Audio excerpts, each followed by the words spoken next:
آج ہم اس ویڈیو میں کچھ گریٹ لیڈرز کی اسیسینیشنز کو لے کر بات کرتے ہیں جن میں گاندھی جی کا نام بھی ہے۔ دیکھتے ہیں کہ ان ورلڈ لیڈرز کو کس نے کہاں کیسے اور کیوں قتل کیا۔ مشہور 3 اسیسینیشن ہونے کے پورے سین کو آج ہم اس ویڈیو میں ڈسکرائب کریں گے۔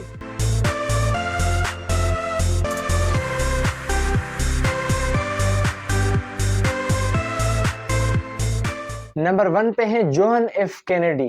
جوہن F Kennedy U S A کے 35 پریزیڈنٹ تھے جنہوں نے کئی غیر ملکی بحرانوں کا سامنا کیا، خاص طور پر کیوبا اور برلن میں، لیکن جوہری تجربات پر پابندی کے معاہدے اور ترقی کے اتحاد جیسی کامیابیاں حاصل کرنے میں کامیاب رہے۔ انہیں ڈیلاس میں ایک موٹر قافلے میں سواری کے دوران قتل کر دیا گیا تھا۔ وہ سب سے کم عمر شخص اور یونائیٹڈ اسٹیٹس کی صدارت کے لیے منتخب ہونے والے پہلے رومن کیتھولک تھے۔ ان کی ایڈمنسٹریشن 1037 دن تک جاری رہی۔ شروع سے ہی وہ فارن افیئر سے وابستہ تھے، اس لیے اپنے یادگار افتتاحی خطاب میں انہوں نے اعلان کیا کہ دنیا کی طویل تاریخ میں صرف چند نسلوں کو زیادہ سے زیادہ خطرے کی گھڑی میں آزادی کے دفاع کا کردار دیا گیا ہے۔ میں اس ذمہ داری سے پیچھے نہیں ہٹوں گا، میں اس کا خیر مقدم کرتا ہوں۔ جو ہماری توانائی، ہمارا ایمان، ہمارا لگن ہم اس کوشش میں لاتے ہیں، وہ ہمارے ملک اور اس کی خدمت کرنے والے تمام لوگوں کو روشن کرے گی، اور اس آگ کی چمک واقعی دنیا کو روشن کر سکتی ہے۔ اس لیے میرے ساتھی امریکیوں سے یہ مت پوچھو کہ آپ کا ملک آپ کے لیے کیا کر سکتا ہے، بلکہ یہ پوچھیں کہ آپ اپنے ملک کے لیے کیا کر سکتے ہیں۔ لی ہاروے اوسوالڈ، جو صدر جوہن ایف کینیڈی کے قاتل ہیں، تاریخ کے مطابق 22 نومبر 1963 کو دوپہر 12:30 بجے اور ڈپوزٹری بلڈنگ کی 6ٹی منزل کی کھڑکی سے اوسوالڈ اپنی گن کے ساتھ کھڑا ہے اور میل آرڈر رائفل کا استعمال کرتے ہوئے، اور مبینہ طور پر اوسوالڈ کی میل آرڈر رائفل سے 3 گولیاں چلتی ہیں جس میں صدر کینیڈی ہلاک اور ٹیکساس کے گورنر جوہن بی کونیلی زخمی ہو جاتے ہیں، اور اوسوالڈ ٹیکسی لے کر فوراً اپنے گھر کی طرف روانہ ہو جاتے ہیں، اور تقریباً 1 میل کی دوری پر پیٹرول مین جے ڈی ڈیپٹ انہیں روک لیتے ہیں۔ ان کا خیال ہوتا ہے کہ پولیس ریڈیو پر بتایا جانے والا شخص اوسوالڈ ہے،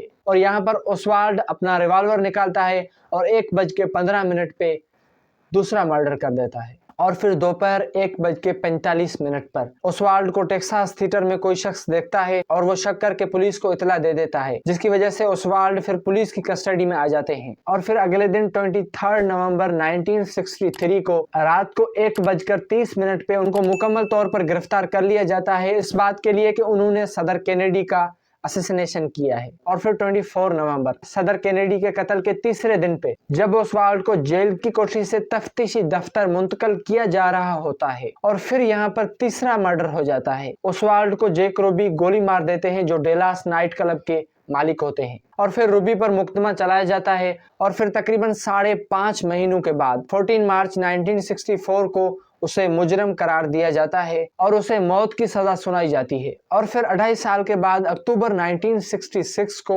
ایک اپیل پر عدالت سزا کو واپس لے لیتی ہے، لیکن اس سے پہلے کہ کوئی نیا مقدمہ چلایا جاتا، روبی کینسر سے پیچیدہ خون کے لوتھڑے کی وجہ سے 3 جنوری 1967 کو فوت ہو جاتے ہیں۔ ہماری لسٹ میں 2nd نمبر پہ جو اسیسینیشن آتی ہے وہ ہے ابراہم لنکن کی۔ ابراہم لنکن یونائیٹڈ اسٹیٹس کے 16 صدر تھے جنہوں نے امریکی سول وار کے دوران یونین کو برقرار رکھا اور غلاموں کو آزادی دلائی۔ امریکی ہیروز میں لنکن اپنے ہم وطنوں اور دیگر ممالک کے لوگوں کے لیے بھی ایک انوکھی کشش رکھتے ہیں۔ یہ کشش ان کی غیر معمولی زندگی سے اخذ ہوتی ہے، عاجزانہ ابتدا، ڈرامائی موت، اور ان کی منفرد انسانی شخصیت کے ساتھ ساتھ یونین کی نجات دہندہ اور غلاموں کی آزادی کے طور پر ان کے ہسٹوریکل کریکٹر سے اخذ کی گئی ہے۔ 19ویں صدی کے یو ایس اے کے سب سے ممتاز قائم مقام خاندانوں میں سے ایک کے ممبر جوہن ویلکس بوتھ صدر ابراہم لنکن کے قاتل ہیں۔ بوتھ ساؤدرن کیس کے بڑے حامی تھے اور غلامی کی وکالت اور ابراہم سے اپنی نفرت میں کھل کر بولتے تھے۔ وہ رچمنڈ ملیشیا میں ایک رضاکار ہوتے ہیں۔ ملیشیا دراصل آرمی ہوتی ہے جو پارٹ ٹائم کے لیے بلائی جاتی ہے کسی ایمرجنسی وغیرہ میں، جس نے 1859 کو ایبولیشنسٹ جوہن براؤن کو پھانسی دے دی تھی۔ بوتھ نے صدر ابراہم کے اغوا کی سنسنی خیز پلانیشن کر لی تھی۔ اس نے اپنی گینگ میں کئی ساتھیوں کو بھرتی کیا اور 1864 اور 65 کے موسم سرما میں یہ گروپ واشنگٹن ڈی سی میں اکثر جمع ہوا کرتا تھا، جہاں انہوں نے اغوا کے کئی متبادل منصوبوں کا نقشہ تیار کیا۔ اور پھر آتی ہے 14 اپریل 1865 کی صبح، اور اس صبح بوتھ کو پتہ چلتا ہے کہ صدر دارالحکومت کے فورڈ تھیٹر میں جا رہے ہیں۔ اور امریکن کزن نامی کامیڈی تھی، اس کی ایوننگ پرفارمنس میں شرکت کرنے کے لیے صدر جا رہے ہیں۔ اور بوتھ اسی وقت اپنی پوری گینگ کو اکٹھا کر لیا ہے اور ہر رکن کو اپنا کام سونپ دیا ہے، اور ان کی پلانیشن میں وزیر خارجہ ولیم سوئرڈ کا قتل بھی شامل ہے۔ پلان کے مطابق بوتھ خود لنکن کو جا کر ماریں گے، اور پھر اسی دن کی شام آتی ہے۔ شام 6 بجے بوتھ خالی تھیٹر میں جاتا ہے جہاں وہ صدارتی باکس ہوتا ہے، اس کے آؤٹ ڈور کی چھیڑ چھاڑ کرتے ہیں تاکہ وہ اندر سے بند کر دیا جائے۔ اور پھر پلے کے 3rd ایکٹ کے دوران بوتھ واپس آ گیا ہے اور وہ اس وقت دیکھتا ہے کہ پریزیڈنٹ باکس میں لنکن اور اس کے مہمان بغیر کسی سیکورٹی کے بیٹھے ہیں۔ اور پھر وہ اپنی پستول نکالتا ہے اور صدر ابراہم لنکن کے سر کے پیچھے گولی مار دیتا ہے، اور پھر گارڈز کے ساتھ لڑائی کے بعد وہ وہاں سے نکلتا ہے۔ وہ اسٹیج پر مشکل سے اترتا ہے کیونکہ اس وقت تک اس کی بائیں ٹانگ کی ہڈی ٹوٹ چکی ہے، لیکن وہ کسی سنسان گلی اور اپنے گھوڑے کی طرف فرار ہونے میں کامیاب ہو جاتا ہے۔ وزیر خارجہ سوئرڈ کی جان تو بچ جاتی ہے، لیکن لنکن صبح 7 بجے کے بعد فوت ہو جاتے ہیں۔ اور پھر 11 دن بعد 26 اپریل کو وفاقی فوج ایک ورجینیا کے کھیت پر پہنچتی ہے جو راپاہانوک ریور کے جنوب میں واقع ہے، جہاں بوتھ نامی ایک شخص ٹوباکو کے گودام میں چھپا ہوا ہے، اور اس کے ساتھ ایک اور سازشی ڈیوڈ ہیرولڈ بھی اس کے ساتھ اس گودام میں چھپے ہوئے ہیں۔ گودام میں آگ لگنے سے پہلے اس نے اپنے آپ کو قربان کر دیا ہے، لیکن بوتھ نے ابھی تک ہتھیار نہیں ڈالے۔ گولی لگتی ہے، اس کے بعد بوتھ کو گودام کے برآمدے میں لے کر جایا جاتا ہے، اور پھر جہاں وہ گڈ بائے کہتے ہیں۔ ہماری لسٹ میں تیسرے اور لاسٹ نمبر پر آتے ہیں موہن داس مہاتما گاندھی۔ موہن داس کرم چند گاندھی برطانوی حکومت کے خلاف ہندوستانی قوم پرست تحریک کے رہنما تھے اور انہیں اپنے ملک کا باپ سمجھا جاتا تھا۔ گاندھی کی زندگی کی مایوسیوں میں سے سب سے بڑی مایوسی یہ تھی کہ ہندوستانی آزادی ہوئی ہے لیکن ہندوستانی اتحاد کے بغیر ہوئی ہے۔ جب گاندھی اور ان کے ساتھی جیل میں تھے تو مسلم سیپریٹزم کو کافی فروغ ملا تھا۔ 1946 اور 47 میں جب فائنل کانسٹیٹیوشنل ارینجمنٹس پر بات چیت ہو رہی تھی، تب ہندوؤں اور مسلمانوں کے بیچ میں فرقہ وارانہ فسادات کے پھیلنے سے ایک ایسا ماحول پیدا ہو گیا تھا جس میں گاندھی کی عقل اور انصاف، رواداری اور اعتماد کی اپیلوں کا کوئی امکان نہیں تھا۔ There was no chance۔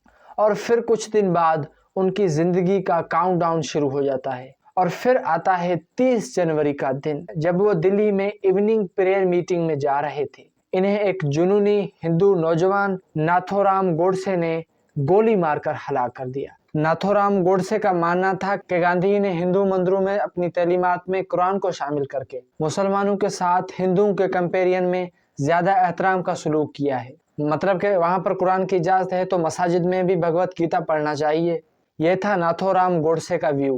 گوڈسے ملک کی تقسیم کے دوران اور اس کے بعد انڈین نیشنل کانگریس میں گاندھی کی طاقت کے غیر مؤثر استعمال پر بھی تنقید کرتے تھے۔ اگر بات کو اسیسینیشن پہ لے کر آئیں تو وہاں پر جو عینی شاہدین ہیں ان کا کہنا ہے کہ 30 جنوری کو گوڈسے نے گاندھی کو 3 گولیاں مار کر ہلاک کیا تھا، اور گولیاں تب ماری تھی جب گاندھی ایک نجی رہائش گاہ کی باغ سے گزر رہے تھے۔ گاندھی اپنے ساتھ 4 خواتین کو لے کے جا رہے تھے اور وہ پوجا کے لیے جاتے ہوئے گھر کے ممبروں کو سلام کر رہے تھے جب گوڈسے کی گولی نے گاندھی کو ہٹ کیا۔ خیال کیا جاتا ہے کہ گاندھی کی موت اسی وقت ہو گئی تھی، اور پھر گوڈسے کو بھی فوری طور پر گرفتار کر لیا گیا تھا۔ کئی ماہ بعد ایک بیان میں گوڈسے نے کہا کہ انہوں نے گاندھی کے سامنے سر جھکایا اور گولی چلانے سے پہلے ان کے لیے نیک خواہشات کا اظہار کیا۔ تو یہ تھے 3 مشہور لیڈر جن کا اسیسینیشن گولیوں سے ہوا۔ دوستوں، ہم گاندھی کی بات کرتے ہیں کیونکہ ہماری ہسٹری میں وہ ایک امپورٹنٹ رول نبھاتے ہیں، تو اگر ان کا اسیسینیشن نہیں ہوتا تو کیا چینج ہو سکتی تھی؟